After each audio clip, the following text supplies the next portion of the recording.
નમસ્કાર દર્શક મિત્રો, સત્ય સુરત ન્યૂઝમાં આપનું સ્વાગત છે।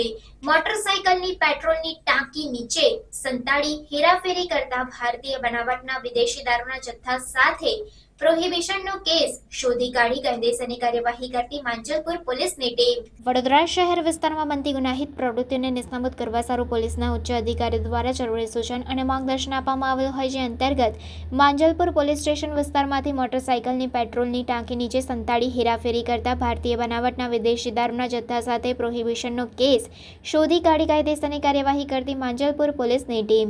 આ દરમિયાન કબજે કરવામાં આવેલ કુલ મુદ્દામાલ, જેની કુલ કિંમત ₹40,875 તેમ જાણવા મળેલ છે, તથા વોન્ટેડ આરોપીની ઓળખ તરીકે લાલ કલરની હીરો હોન્ડા પેશન પ્લસ મોટરસાયકલનો ચાલક તેમ જાણવા મળેલ છે। આરોપી વિરુદ્ધ કાયદેસરની કાર્યવાહી હાથ ધરવામાં આવી।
સમાચારોની ઝડપી અપડેટ માટે હમણાં જ સત્ય સ્વરાજ ન્યૂઝ ચેનલને લાઇક, શેર અને સબસ્ક્રાઇબ કરો।